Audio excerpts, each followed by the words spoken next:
¿Ustedes sabían que, de acuerdo con la Biblia, hay libros en el cielo que tienen su vida entera? Hablo de todo lo que harán, su vida entera, es su destino.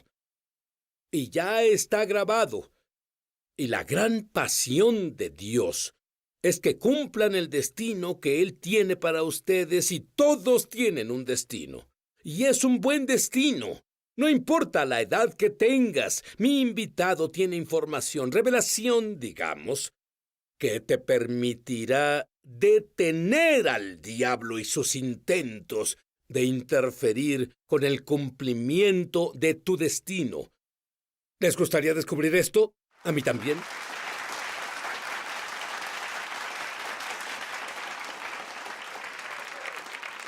Ahora, mi invitado es Robert Henderson y ya fue invitado antes, y él habla sobre ir al tribunal del cielo. ¿Puedes brevemente describir eso? Sí, yo creo que hay una dimensión espiritual llamada el Tribunal del Cielo. En Daniel 7:10, el juez se sentó y los libros fueron abiertos. Y creo Ujú. que es la tercera esfera de la oración. Porque cuando Jesús nos enseñó a orar en Lucas 11, dijo debemos acercarnos a Dios como Padre y amigo. Pero en Lucas 18 agrega, acérquense también como a un juez. Cuando nos acercamos a Dios como Padre o amigo, es una relación profunda e íntima. Pero cuando vamos ante Él como juez, se requiere mucha reverencia. Personas están sanando que nunca sanaron antes. Es una revelación asombrosa. ¿Cómo te la mostró Dios? Bueno, salió de mi desesperación y necesidad. Inicialmente tenía un hijo atrapado en depresión y que no solía deprimirse. Estuvo así por 2 años. Y tuve que luchar una batalla en el campo de guerra, en oración, por así decir. Pero de pronto el Señor me susurró y dijo, llévalo a mi tribunal. Y cuando hice eso, con los límites del entendimiento que tenía en el momento, de acuerdo a Romanos 8:26, la Biblia dice, cuando no sabemos cómo orar, Él nos ayuda. Y comenzó a ayudarme. Y Él me guió durante el proceso en el tribunal del cielo. 1 semana y media después, mi hijo llamó y dijo, papá, ¿puedo hablar contigo? Y dije, por supuesto. Y él dijo, no sé qué pasó. 1 semana y media atrás, toda la depresión se fue. Estaba completamente libre, completamente libre. Bueno, oyes esto en todo el mundo, en verdad, de esa revelación, pero esta última en realidad me llega. Pero para entenderlo, dime sobre los libros en el cielo. Sí, de acuerdo con Daniel 7, verso 10, la Biblia dice, el juez se sentó o entra en sesión, está lista para proceder en sesión. Y los libros fueron abiertos. Y hay muchos libros en el cielo, toda clase de Ujú. libros, pero uno de los libros principales son los libros del destino. Encontramos eso en Salmo 139:16, donde David dijo, viste mi embrión, lo que creo que es el ADN de quienes somos. Estaba escrito en un libro y todas las cosas que fueron luego formadas.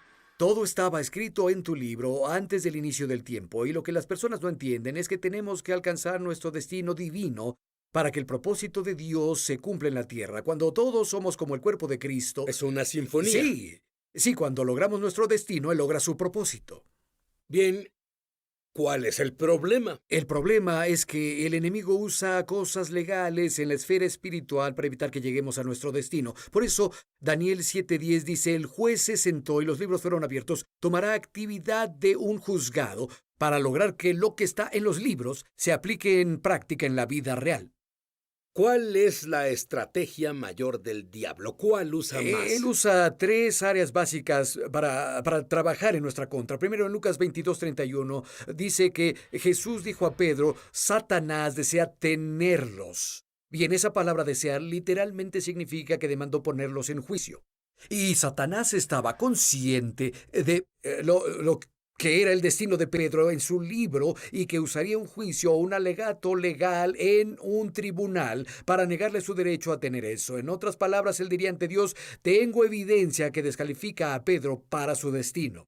Y Jesús tenía que saber cómo entrar en el tribunal, responder las acusaciones para que Pedro tuviera lo que Dios había ordenado para él y pudiera caminar en el destino que Dios tenía para él. Y hace Y lo tú, mismo para todos. tú explicas que hay maldiciones que son del linaje.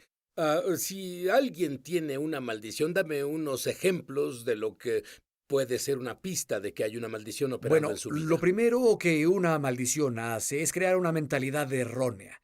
Digámoslo así, pensamos incorrectamente sobre nosotros. Tal vez porque hay una maldición de pobreza en la familia y piensan con una mentalidad de pobreza.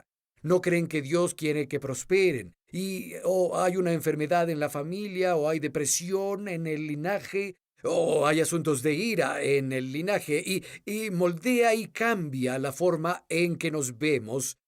Y una de las primeras cosas que una maldición hace es crear una mentalidad, y cuando esa maldición se rompe o se remueve, entonces somos liberados de esos pensamientos erróneos. Tú dame tu definición de una maldición. Bueno, yo llamo maldición a cualquier fuerza espiritual que sabotee nuestro futuro o éxito. Pues no sé cuántas veces he vivido mi vida antes de descubrir esto, que puede parecer que estoy a un paso de avanzar, solo que no pasa. Y veo este patrón repetirse una y otra vez, y eso siempre es una señal de maldición. La repetición de un patrón una y otra vez. Hay una maldición operando en esa situación. La Biblia dice en Proverbios 26:2, la maldición nunca viene sin causa.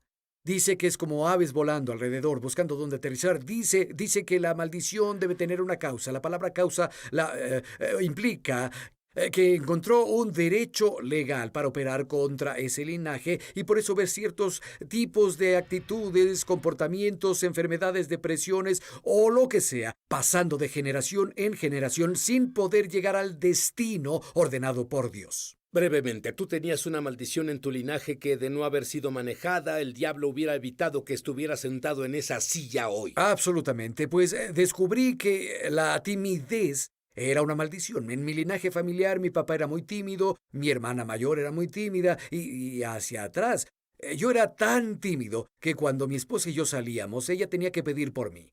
Ella tenía que hablar con los meseros. Es difícil de creer. Lo sé. Ella tenía que hablar con el mesero o mesera por mí, porque yo era tan penoso y tímido, y yo no quería hacer eso. Y descubrí, solía pensar que era solo un rasgo de personalidad. No, era una maldición. Si no la rompía, no hubiera podido ser un ministro o un orador. No habrías alcanzado tu destino. Así es. Cuando volvamos, quiero ver que esas maldiciones, esas cosas de linaje, de iniquidad, se rompan en tu vida. Ya volvemos. Hola, Mishpohag de YouTube. Mishpohag es hebreo y significa familia. Soy Sid Roth. Bienvenido a mi mundo, que es naturalmente sobrenatural. Si fuiste bendecido por este programa, por favor suscríbete. Luego haz clic en la campana. Así no te perderás un solo episodio de Es Sobrenatural. Y enseñas que hay 4 grandes efectos de iniquidades, estas maldiciones que se van heredando. Sí, cuando digo eso, cuando lidio con la iniquidad, enseño que hará 4 cosas. Número 1, le dará al enemigo derecho de tentarnos en cierta área. Lo diré así: si hay iniquidad en el linaje y alguien se dejó llevar, verás esa tentación venir y comenzar a trabajar en un linaje familiar. Bueno, ¿son como adicciones? Sí, de hecho, todas las fortalezas, creo, están conectadas a asuntos inicuos en el linaje. Eso es lo que los hace tan fuertes. Y la segunda cosa es que la iniquidad formará nuestra identidad. Rápidamente, en Isaías, cuando Isaías 6, en la gloria de Dios, él dice: soy muerto, ay de mí, debo ser destruido. Realmente es lo que dice. Pero cuando su iniquidad fue limpiada, él dice: heme aquí, envíenme, soy un profeta. Su identidad cambió por completo una vez que el asunto de iniquidad fue resuelto en su vida. Y la tercera cosa que hace es desviarnos de nuestro destino. El enemigo usa la iniquidad para sacarnos del camino a lo que Dios en realidad escribió en nuestro libro. Y luego la cuarta cosa es que usa la iniquidad para armar casos legales en nuestra contra. Muy bien. Dices que hay una clave principal para deshacer estas iniquidades. Sí, creo que por reconocer o revelación. Yo le digo a las personas cuando ven en su linaje familiar, yo digo: tú debes ver a tus padres, a ti, a tus hermanos y a tus hijos. Vas a ver iniquidad o patrones de iniquidad en esas 3 generaciones. Así que no necesitas una gran revelación, solo hay que observar lo que sucede en tu vida y en tu familia. Decir: Señor, nos arrepentimos por esto. Y tú que estás esto. molesto con tu familia, en realidad son pistas para que tú y tu familia sean libres. Así es. Pero luego de hacer todo lo que sé hacer, digo: Señor, si hay algo más que deba saber, ¿podrías revelármelo? ¿Qué es lo que Él hizo por mí? En verdad trajo la revelación a mí de asuntos que el enemigo usaba legalmente y que evitaban que alcanzara mi destino. Bueno, ¿qué hay de alguien que dice una vez que nací de nuevo, las iniquidades se han ido, Sí, terminado, no tienes fe, Robert? sí, es como, oigo eso muy seguido, pero lo que digo es esto. Cuando Jesús murió en la cruz fue la transacción legal más grande de la historia. Eso fue lo que fue la cruz. Fue un veredicto dado y esto es lo que digo. Un veredicto que no se ejecuta actualmente no tiene poder. Y en Juan capítulo 16 la Biblia dice, cuando el Espíritu Santo venga, Él convencerá al mundo del juicio porque el gobernador de este mundo fue juzgado. Dicho así, Él nos revelará que cuando Jesús murió en la cruz, hubo un veredicto contra el diablo, pero es el poder del Espíritu Santo quien nos fortalece para ejecutar ese veredicto actualmente y así obtenemos el beneficio de todo por lo que Jesús murió. Es lo que hacemos en el tribunal del cielo. Hay una historia interesante que compartes sobre tu bisabuelo. Tuviste un sueño sobre él. Nunca lo conociste o no sabías nada de él. Nada, y yo estaba en un periodo de frustración porque por décadas vi promesas rotas en mi vida, personas que me prometían cosas y luego no las cumplían. Y una y otra vez esto pasó, y estaba tan frustrado. Bueno, en medio de eso tuve un sueño. Y el Señor en el sueño me dijo que mi bisabuelo, por negligencia, hirió a alguien y que había ahora como resultado de eso un juicio contra mí. Y cuando desperté, entendí de inmediato lo que el Señor me decía. Él me decía, hay un veredicto contra ti en el tribunal del cielo, el enemigo tiene un caso en tu contra por la negligencia de tu bisabuelo. Y tenía que comenzar a arrepentirme de mi negligencia, la negligencia de mi familia, pero en especial la negligencia de mi bisabuelo. Y cuando hice eso, de pronto una liberación vino y un nuevo destino llegó a mí. De hecho, el Señor me dijo, Él dijo, la negligencia de tu bisabuelo robó el sueño de alguien. El enemigo ha usado eso como un derecho legal para robar tus sueños. Muy bien, si no hubieras soñado eso, ¿podrías haberte deshecho de la iniquidad? No lo creo. Creo que en ese caso necesitaba revelación divina Y tú del Señor. orabas por Y eso. oraba por eso. Yo decía, Señor, ¿por qué este patrón se repite Mm. tanto en mi vida? Y el Señor me dio este sueño para ayudarme a saber por qué. Puedo decirte que viene una libertad para ti. Hay una respuesta viniendo a ti y estás a punto de cumplir tu destino. Quiero que Robert te explique brevemente cómo ir al tribunal del cielo y legalmente deshacerte de los cargos en tu contra y esas iniquidades. Ya volvemos. Y tu esposa, ella no necesitó un sueño o revelación. Fue obvio que hubo ataques contra las vidas de su generación. Explica. Bueno, yo estaba de viaje como siempre y tuve un sueño vívido donde mi esposa estaba parada ante mí, pero detrás de ella estaba su tía que había muerto.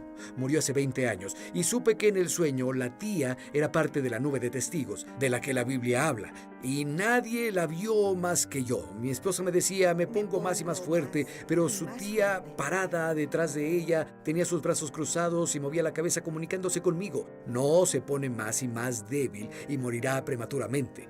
Y supe que era un engaño del diablo, que el diablo decía, encontré un derecho legal para llevarme a tu esposa prematuramente. Y sabía que debía ir al tribunal del cielo a deshacer ese derecho legal que él exponía en el tribunal que tenía. Entonces lo hicimos, rompimos el poder de la muerte prematura y su madre murió a los 58 y su abuela murió a los 40. Así que estas maldiciones dan un derecho legal hasta que tú legalmente lo rompes. ¿Es esto algo místico? Dime, cuando vas al tribunal del cielo o es solo un acto de voluntad? En realidad, un acto de fe. Dije, Señor, sé que eres un juez y vengo ante tu tribunal. Y entonces yo lo que hago es decir esto, Señor, me acerco a ti como juez y te pido que la corte se abra. Y continúa, Señor, abrirías el tribunal y de pronto la atmósfera comienza a cambiar. Y luego cuando entro... Oí tu mensaje sobre esto y sentí la atmósfera cambiar cuando hiciste esto. Sí, así es asombroso para y lo mí. sentí y la atmósfera cambió. Sí, cualquiera puede hacerlo, porque Dios nos da acceso por la sangre de Cristo a este lugar.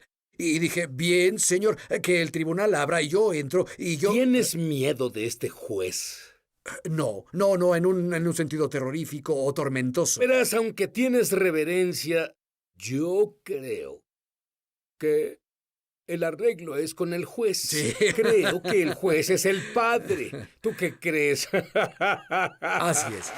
Así es. Él nos busca para que pongamos la fe en lo que Jesús hizo. ¿Cierto? Y presentamos el caso en base a eso, y eso le da el derecho que necesita para liberar el veredicto a nuestro favor. Y yo digo, Señor, presento mi caso, y una de las cosas que hago cuando digo, Señor, solo vengo ante ti, de acuerdo a Romanos capítulo 12, y me presento ante ti como un sacrificio vivo. Si hay algo en mí que necesita ser arreglado, Señor, humildemente me someto a ti. Y tal vez deba arrepentirme por solo unos momentos si permití cosas en mi vida, pero finalmente me permite estar ahí porque por lo justo que es Él. Porque es su justicia la que me brinda acceso a ese tribunal. ¿Puedes ganar cada vez? Puedo ganar cada vez. Me gustan Puedo esas ganar cada vez. probabilidades. Puedes llevar a todos los televidentes, audiencia de Internet y la audiencia del estudio al cielo y Por guiarnos en supuesto. oración. Bien, hagámoslo. Amén. ¿Les gustaría eso, audiencia? Sí. Amén. Padre, solo al estar aquí frente a ti, solo quiero pedirte que tu tribunal se abra, Señor, ahora. Venimos humildes ante ti y te reconocemos como Dios, el juez de toda la tierra.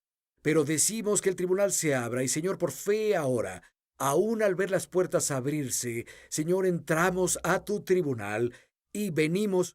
Muchas veces veo una mesa que está ante el trono, y el trono normalmente para mí está muy alto.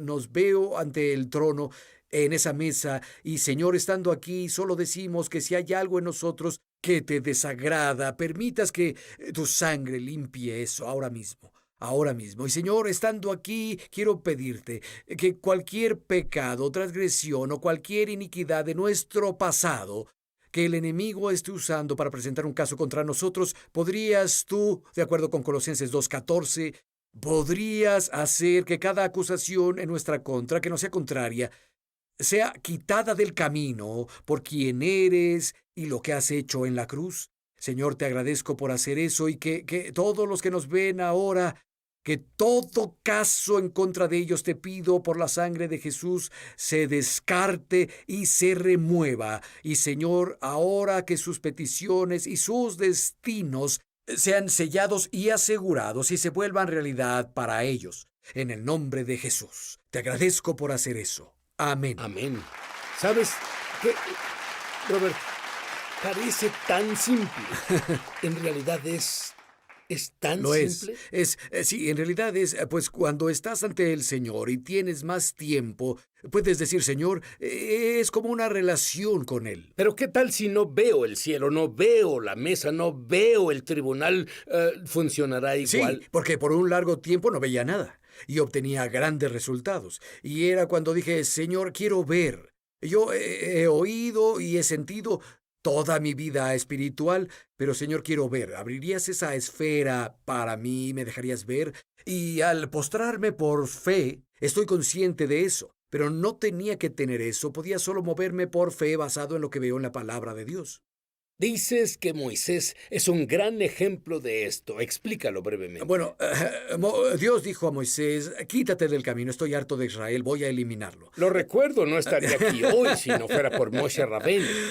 Y Moisés le dijo al Señor, Señor, no puedes hacerlo. Él dijo, tu propósito está en ellos, tu reputación está en ellos, dirán que si los destruyes, que pudiste sacarlos, pero no pudiste llevarlos. Y él dijo, eres un Dios que cumple pactos y serás acusado de no cumplir tu pacto y romper tu palabra. Entonces, en base a tres cosas, Moisés presentó un caso ante el tribunal. Él nunca... Y tal como Moisés hizo eso, presentamos un caso ante el tribunal. Así es. Bien adelante. Sí, así, pero el caso de Moisés en el tribunal se basó en el propósito de Dios, no en la necesidad de alguien. Y les digo a las personas, cuando entres al tribunal, debes presentar casos, tantos como puedas, basados en el propósito de Dios en el asunto, no en tus necesidades. Tal vez vayamos ante el Padre y amigo con la necesidad, pero en el tribunal, si presentamos un caso basado en los propósitos de Dios, Señor, tu propósito se encuentra en esta persona, en este niño, en esta Dame, situación? dame un ejemplo. Alguien tiene un hijo moribundo. ¿Qué es lo que le Le dirías? diría, Señor, este niño tiene un destino escrito en los libros del cielo. Si este niño Cierto. muere, entonces tu propósito en este niño se perderá.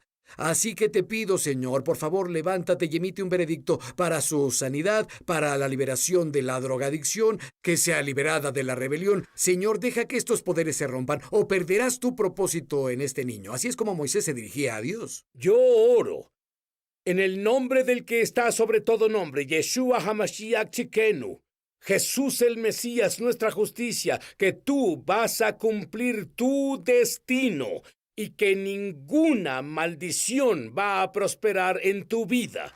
Amén.